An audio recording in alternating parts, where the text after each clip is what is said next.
Nandito po tayo sa Camp Badudangwa, ang headquarters ng Police Regional Office Cordillera. Ang pinakamagaling, the best of the best, Police Regional Office sa buong bansa for 2010. At nandito po tayo, kasama natin ang kanilang pinagmamalaking mounted police na siyang nagpapatrolya sa kabundukan, maging sa komunidad dito po sa kanilang nasasakupan.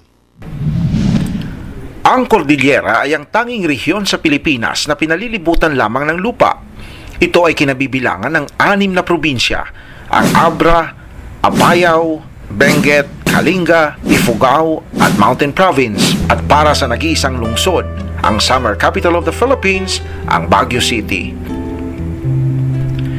Dito sa La Trinidad, Benguet, makikita ang ipinagmamalaking Police Regional Office ng Cordillera, ang Camp Badudangwa. Sa loob ng kampo, makikita ang rebulto ng leader na si Badudangwa. Meron din silang basketball court, firing range, fitness gym, at maging sariling simbahan sa loob mismo ng kampo. Pagdating naman sa sitwasyon ng kapayapaan ng buong Cordillera, pinagtitibay at ginagampanan ng mga pulis dito ang pagpapanatili ng katahimikan ng buong rehiyon.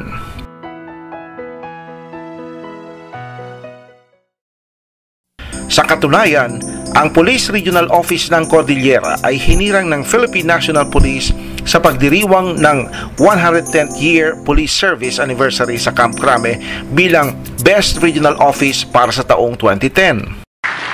A plaque of merit and a presidential streamer are hereby awarded to Police Regional Office Cordillera for having been adjudged as the best Police Regional Office of the year 2010. The plaque will be received by Police Chief Superintendent Villamor A. Bumanglag, Regional Director.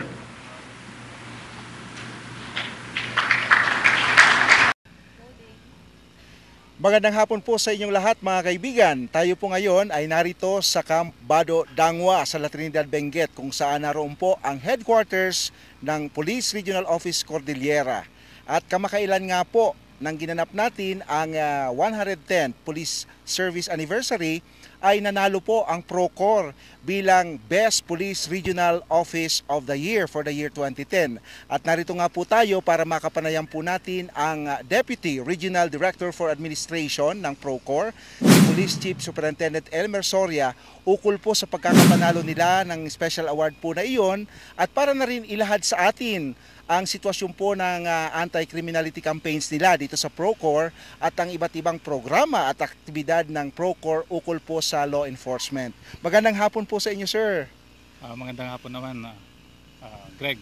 Congratulations po, sir. Kayo po, ang inyong pong regional office ang nanalo bilang Best Regional Office for the year 2010. To sum it up, sa tingin nyo po, sir, ano po talaga ang pinaka-main ingredient sa tingin nyo na nagdulot po ng inyong pagkakapanalo bilang Best Police Regional Office for the year 2010? Sa palagay ko, because we have an excellent leader, okay, and he had developed a working team. Working team meaning the command group, the staff, the field commanders, and all personnel in the region.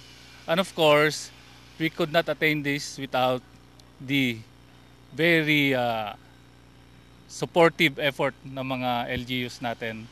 And we have built a close partnership with the community and the stakeholders of peace and security in the region. Isa sa mga ipinagmamalaki ng Cordillera Region ang magandang samahan ng kanilang mga pulis. Ayon sa Regional Director na si Police Chief Superintendent Villamor Bumanglag, ginagawa lang daw nila ang lahat ng kanilang makakaya sa pagtupad ng tungkulin. Ang bawat isang pulis ay nagbabantay ng 419 na katao. Pero marahil ang isa pa sa mga naging sekreto ng pagkakapanalo nila ay ang pagmamahal nila sa kanilang kultura, isang tradisyong pinagyayaman pa rin hanggang sa kasalukuyan.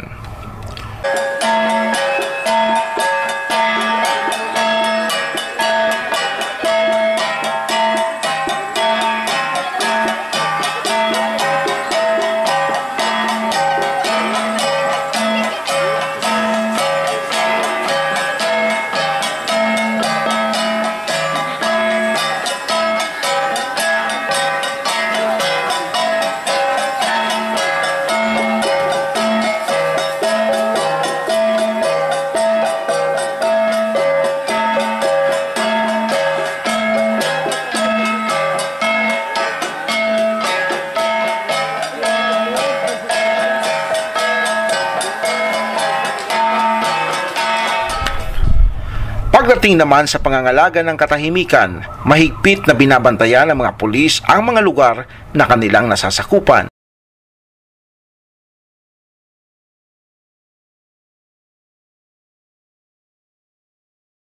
Isa na rin po sa thickly populated yung iba't ibang probinsya nitong Cordillera, especially ito pong Baguio City.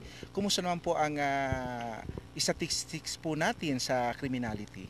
Based on the statistics for this first semester, as compared to last semester 2010, the crime volume decreased and the index crime and non-index crimes decreased, but our crime solution efficiency and crime clearance efficiency.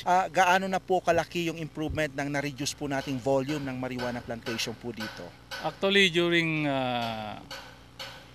calendar year 2010, ang halaga ng marijuana na nahuli natin is amounting to almost 1.6 billion. I see, napakalaki po. So, ganun kalaki yung operation natin against marijuana. And of course, kagaya ng sinabi ko kanina, yung ating community and the local government ay nakikipagtulungan sa atin sa livelihood, alternate livelihood ng mga nakatira dun sa mga affected barangays in the province of, especially in the province of Benguet. So ito po ay nangangahulugan na binibigyan po ng alternatibong hanap buhay itong ating mga kapatid na dati pong umaasa sa pagbibenta at pagtatanim ng marijuana, and this assures us na hindi na po sana magtutuloy-tuloy po yung kanilang trade. Tama ka dun, Greg. Opo. Sa aming pag-iikot, naabutan pa namin silang nagsasagawa ng checkpoint at tinitimbang ang mga posibleng overloaded trucks. Ito ay upang makasigurong ligtas ang mga sasakyan na dadaan sa matarik na bundok ng Cannon Road. Bukod dito, lagi rin silang alerto sa mga matataong lugar, lalo na sa mga tourist spots. Sa katunayan, ang ilan sa mga naging tugon ng lalawigan ng Benguet upang maakyat ang mga lugar na matatarik ay ang paglulunsad ng mounted police. Nabanggit po ninyo, sir, yung kalagayan ng turismo dito sa Cordillera. Kumusta naman po yung ating mga tourist caps? Napapangalagaan naman po ba nila yung ating mga turista dito, local as well as foreign tourists? Of course, napapangalagaan sila. Actually, we have also launched the mounted tourist police. Ayun, isa po sa pinaka-unique dito yata sa Cordillera. Yes, here in Benguet. In Benguet. Yes, ito po yung mga nakasakay sa kabayong pulis. yes, it was launched purposely to protect the foreign and local tourists going to Mount Pulag and of course in some tourist destinations in the province of Benguet.